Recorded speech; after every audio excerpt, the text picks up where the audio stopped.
Hello everyone. तर अस्सल सातारी चवीचा कांदा लसूण मसाला बनवला आहे. कसा बनवला आहे चला बघूया.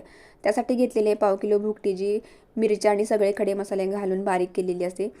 आणि नंतर मग त्याच्यामध्ये आम्ही कांदा लसूण घालून हे रोजच्या जेवणामध्ये वापरतो. तर त्यासाठी घेतलेले आहेत 4 मोठे कांदे कापून घेतले आहेत, अर्धी वाटी लसूण घेतलेले आहे, अर्धी वाटी मीठ घेतले आणि 1.5 वाटी खोबरं छान बारीक करून घेतलेलं आहे. तव्यामध्ये तेल टाकून अगोदर खोबरं तळून घेतलेलं आहे छान रंगावरती. आणि नंतर त्याच तेलामध्ये कांदा परतून घेतला, त्याच्यामध्ये परतण्यासाठी 1 चमचा मीठ टाकून घेतले, छान परतून घेतलेलं आहे. आणि सुरुवातीला खोबरं बारीक करून घेतलेलं आहे. कांदा बारीक करताना त्याच्यामध्ये अर्धं मीठ टाकून घेतलेलं आहे आणि छान बारीक करून घेतलं आहे.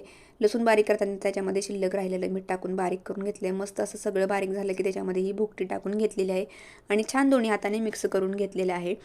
दोन्ही हाताने व्यवस्थित तिला मिक्स करायचे, किंवा हाताला जर तुमच्या आग वगैरे होत असेल तर तुम्ही मिक्सरमधून थोडी फिरवून फिरवून काढू शकता.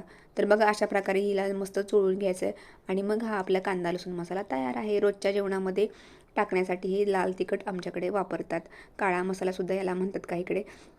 आवडले असेल तर लाईक, शेअर आणि सबस्क्राईब करा. भेटूया नंतर अशाच नवनवीन रेसिपीमध्ये. बाय.